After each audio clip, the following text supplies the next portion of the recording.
E aí pessoal, tudo bem? Eu sou o Giovanni Moraes e na aula passada nós estudamos como ocorre o processo de absorção do fármaco dependendo da via de administração utilizada. Bem, na aula de hoje iniciaremos então o tópico de distribuição e daremos continuidade ao estudo da farmacocinética.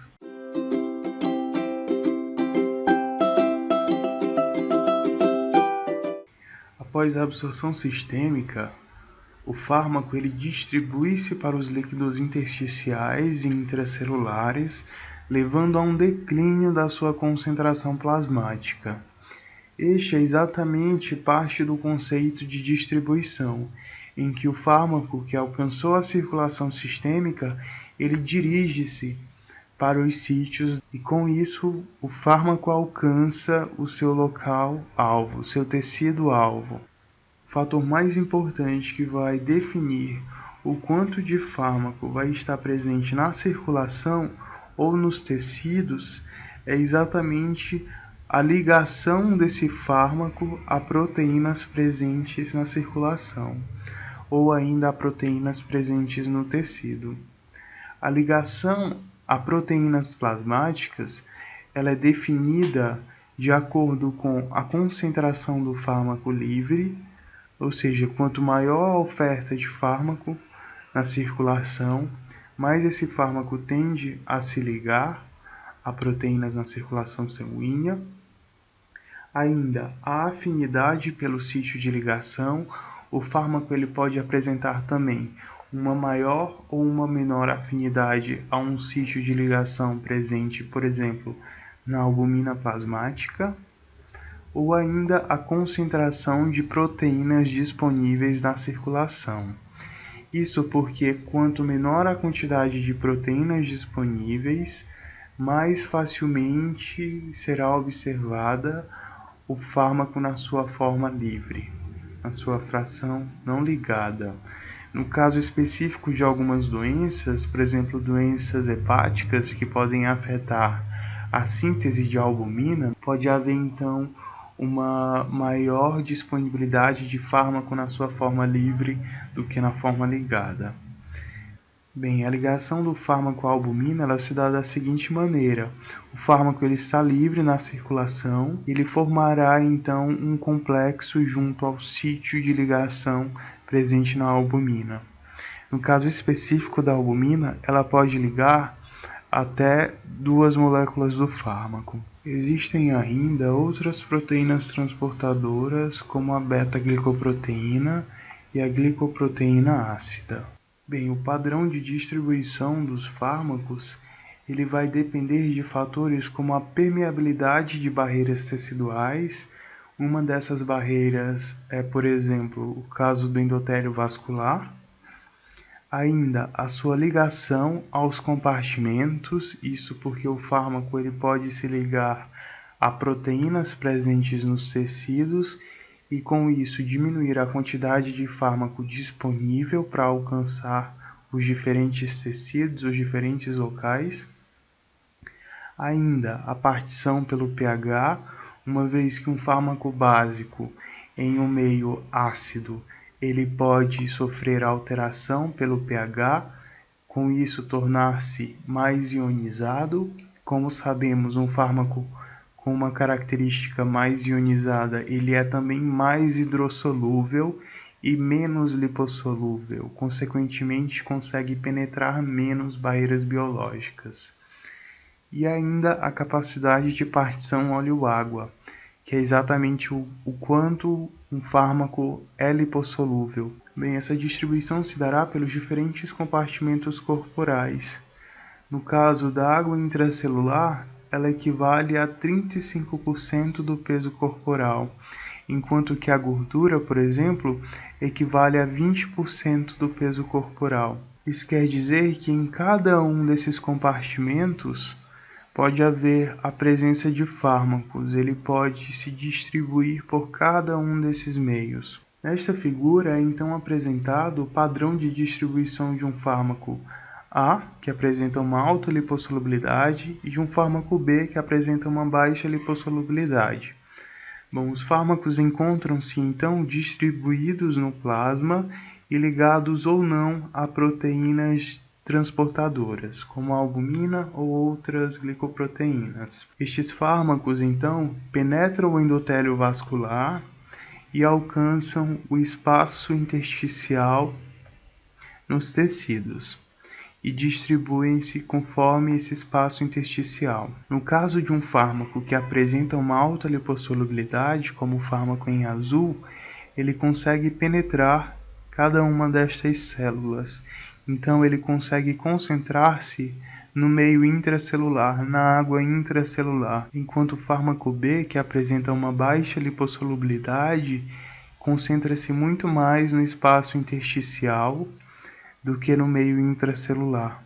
Devido à sua característica de baixa lipossolubilidade, ele consegue penetrar menos as membranas celulares. A distribuição então ocorrerá em diferentes fases. Na primeira fase, os fármacos eles alcançam os órgãos que apresentam uma maior perfusão, como o cérebro, os rins e o fígado. Posteriormente, virá a segunda fase da distribuição, em que os fármacos alcançam sítios cada vez mais distantes, como a musculatura, o tecido adiposo ou ainda a pele. E posteriormente virá a terceira fase, que é importante para cessar o efeito de um fármaco. Nós veremos um pouco de forma mais aprofundada lá na frente. Alguns tecidos podem vir então a ser utilizados como reservatórios de fármaco. Um desses tecidos é o tecido adiposo.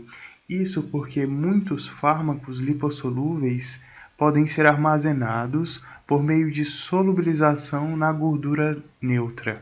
É importante ressaltar que pessoas obesas podem armazenar grandes quantidades de fármaco no tecido adiposo, isso em razão da maior oferta de gordura para que haja solubilização desses fármacos, enquanto que indivíduos magros tendem a liberar muito mais rapidamente esses fármacos que foram armazenados no tecido adiposo.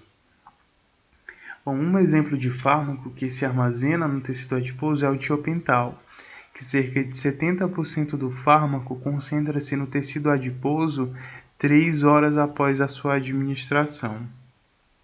Um outro tecido que pode funcionar como um reservatório de fármacos são os ossos.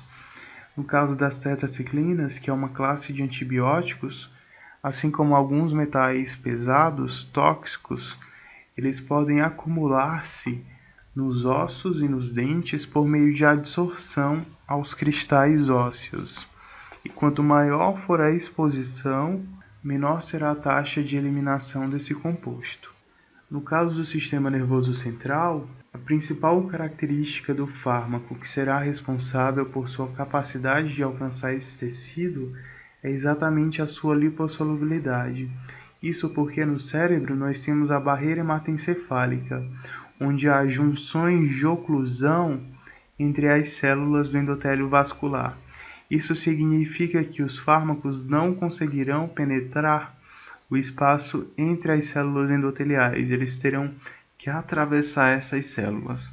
Por consequência, um fármaco que apresenta uma alta lipossolubilidade e também um baixo tamanho molecular, ele consegue penetrar de forma mais fácil essas células endoteliais, enquanto que um fármaco que apresenta uma baixa lipossolubilidade, ele não conseguirá ter um efeito central, ele não conseguirá atravessar a barreira hematoencefálica. Existe ainda uma outra particularidade, que é exatamente a presença de uma grande quantidade de glicoproteína P. Como nós vimos na primeira aula, as PGPs elas são responsáveis pelo efluxo do fármaco que penetra essas células. Isso quer dizer que, embora o fármaco possa conseguir penetrar em razão do seu alto grau de lipossolubilidade, ele pode ainda ser expulso, sofrer efluxo destas células e, consequentemente, reduzir a quantidade de fármaco disponível no sistema nervoso central. Um outro tópico importante para esta aula é a distribuição de fármacos para a placenta. Isso porque a transferência placentária ela pode levar a anomalias no desenvolvimento fetal. Dependendo do fármaco que alcança o feto pode haver um maior dano no seu processo de desenvolvimento. E os fatores que podem influenciar nessa migração para a placenta são exatamente a lipossolubilidade. Quanto mais lipossolúvel, mais ele conseguirá penetrar a placenta. A extensão de ligação plasmática. Quanto mais esse fármaco estiver ligado a proteínas plasmáticas, menos oferta de fármaco livre haverá para alcançar a placenta. E ainda o grau de ionização. Como nós sabemos, quanto mais ionizado um fármaco, mais hidrossolúvel. Então, menor a sua lipossolubilidade, menor a sua capacidade de alcançar a placenta. Bom, quando tratamos então da placenta como um possível reservatório, como um possível sítio, alvo da distribuição daquele fármaco, é importante ressaltarmos a possibilidade de haver um aprisionamento iônico. Isso porque o pH do sangue materno ele é cerca de 7,4, enquanto que o pH do sangue fetal é cerca de 7,3. Ou seja, o pH fetal ele é menos básico do que o pH materno. Isso quer dizer que um fármaco que tem uma característica mais básica, que esteja sendo utilizado pela mãe, ele pode sofrer aprisionamento ao se deparar com um pH um pouco mais baixo presente no sangue fetal. Isto porque, ao encontrar um pH menos básico, o fármaco, que é uma base, pode sofrer uma alteração do seu grau de ionização, ou seja, ele pode tornar-se mais ionizado no sangue fetal e, consequentemente, ficar preso àquele reservatório, ficar preso ao sangue do feto. É importante ressaltar também que, assim como no cérebro, a glicoproteína B, a PGP e alguns outros transportadores de fluxo, eles também estão presentes na placenta. E eles podem funcionar no sentido exatamente a limitar a exposição do feto a alguns agentes que podem ser potencialmente tóxicos.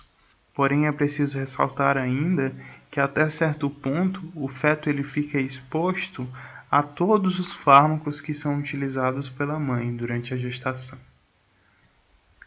Quando falamos em distribuição de fármacos, uma das fórmulas bastante utilizadas é a de volume de distribuição.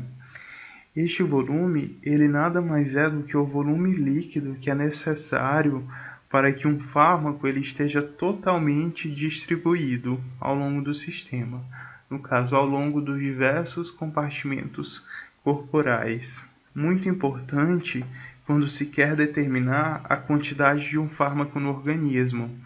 Por exemplo, eu tenho volumes de distribuição já estimados para diferentes classes de fármacos, por exemplo, a cloroquina e a digoxina. E eu posso, a partir desse volume de distribuição definido e da concentração deste fármaco no sangue, encontrar quanto desse fármaco encontra-se no corpo, sendo então bastante importante para a determinação da terapêutica de diversos fármacos utilizados na clínica. Nós temos que a cessação do efeito de um fármaco, ela também pode ocorrer pelo processo de redistribuição, em que o fármaco ele sai do seu sítio de ação para outros tecidos. Um exemplo disso é exatamente o tiopental administrado por via intravenosa. O tiopental ele é administrado por via intravenosa e alcança rapidamente o seu local de ação, que é o sistema nervoso central. Ele então liga-se pouco a componentes presentes no cérebro.